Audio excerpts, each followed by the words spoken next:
Elle a assuré la formation de 19 aides-soignants pendant 10 mois. Emmanuelle Gall est notre invitée ce soir. Bonsoir. Bonsoir. Alors, donc c'est l'association pour la formation continue qui a pris contact avec l'Institut de formation aide-soignant de Brest, dont vous dépendez. Les stagiaires connaîtront demain leurs résultats. Ils sont 19. Quels sont leurs profils? Alors, c'est vrai que sur les 19, il y avait beaucoup d'élèves qui avaient déjà fait une faisant fonction, que ce soit dans les établissements de l'archipel, qui faisaient faisant fonction d'aide-soignant. Certains avaient un diplôme d'AMP ou d'AVS. Donc, voilà. 19 sur les 19, 17 femmes et 2 hommes sont Oui. des proportions classiques par rapport aux formations que vous assurez en métropole. Oui, tout à fait. C'est le pourcentage habituel, 17 pour 2. Ça, ouais. Il y a peu d'hommes, mais quand ils sont là, ils sont appréciés. Alors nous sommes allés à la rencontre de 2 jeunes femmes justement stagiaires. Je vous propose de regarder le reportage réalisé par Émilie Boulanger et Fabien Madigou. Ils dressent le bilan de ces 10 mois de formation. On regarde. Elle est encore stagiaire, mais dès lundi, Lauriane Drier sera embauchée en tant qu'aide-soignante. Soins d'hygiène et de confort, soutien moral, à 25 ans, la jeune femme est certaine d'avoir trouvé sa vocation. Cela fait plus de 4 ans qu'elle travaille à la maison de retraite, un métier prenant mais très enrichissant selon elle.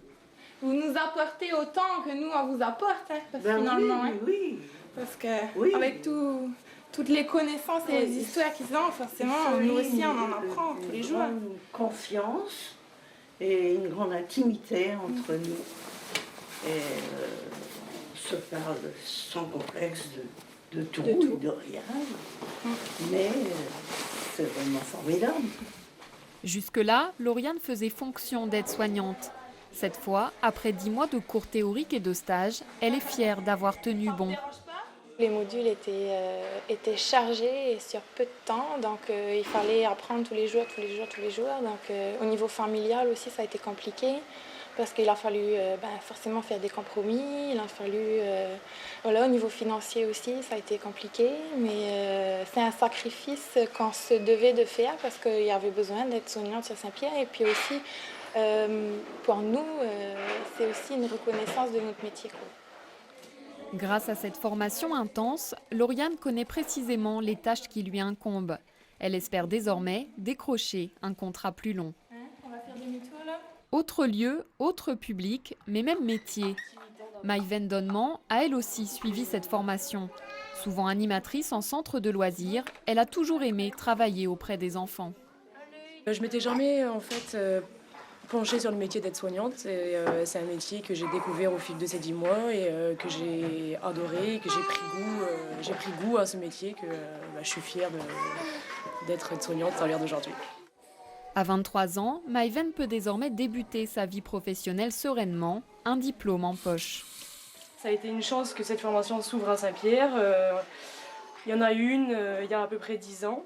Tous les 10 ans, c'est lent. Et pour les gens qui veulent se former, ils sont obligés de partir de l'archipel. Moi, j'étais revenue des études et ça a été une opportunité pour moi de pouvoir m'inscrire dans cette formation et de la faire sur l'archipel. Surtout qu'on n'arrive pas à attraper les petites chambres. La jeune diplômée devra désormais faire ses preuves, mais elle estime avoir déjà beaucoup évolué. Le premier stage est très différent du dernier. On prend confiance en soi, on apprend des techniques qu'on a vues au début de l'année et qu'on perfectionne tout au long. Donc oui, on a vu une très grande... Pour ma part, j'ai vu une très grande différence tout au long de l'année. En juillet, Maïven travaillera à la maternité. Un mois de travail qu'elle saura apprécier, en attendant peut-être de nouvelles opportunités.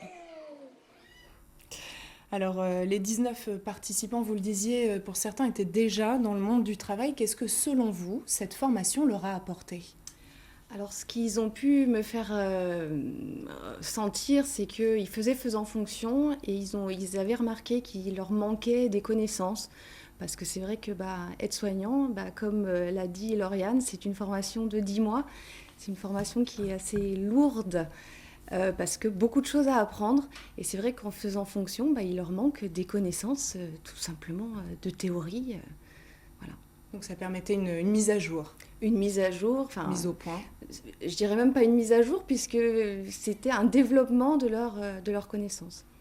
Alors ils ont alterné un cours théorique et pratique. Est-ce que ça a été compliqué de placer 19 personnes en stage dans l'archipel ? Alors, je ne vais pas vous dire que c'était facile. Maintenant, compliqué non plus, parce que c'est vrai qu'on a eu de la chance d'avoir des établissements, donc le centre hospitalier, le centre Georges Gaspard et la crèche, qui ont accepté très rapidement les stagiaires.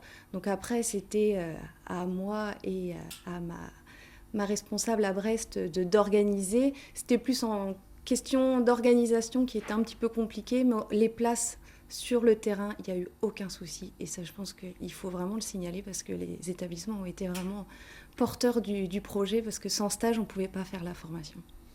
Alors on l'a entendu, hein, justement, ces 10 mois de formation ont été intenses, ont demandé un investissement personnel fort de la part des participants. Quel bilan il faut tirer de cette expérience ? Alors le bilan, c'est un bilan plutôt positif, satisfaisant, parce que c'est vrai que ça a été dur pour les élèves, mais ils se sont beaucoup investis dans la formation. Moi, je l'ai déjà dit, mais les établissements aussi se sont beaucoup investis, parce que comme disait Maëven, c'était il y a 10 ans, la dernière formation à peu près.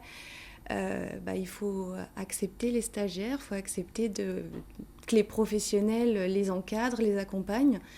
Et puis j'ai eu aussi beaucoup de chance parce qu'il y a énormément, il y a beaucoup d'intervenants de l'archipel qui ont participé à la formation pour la théorie. Donc j'ai pu profiter de leurs compétences et de leur cœur métier et puis ça changeait aussi un petit peu d'intervenants. Donc c'était intéressant pour les élèves. Potentiellement, demain, 19 aides-soignants seront diplômés. Est-ce qu'ils sont assurés de trouver du travail sur l'archipel ?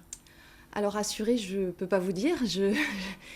Maintenant, tout ce que je peux vous dire, c'est qu'au jour d'aujourd'hui, selon les résultats, ils ont les 19. Ils ont un poste pour l'été au moins. En tout cas, pour le mois de juillet, ça c'est sûr. Ils ont un poste s'ils sont diplômés. Après...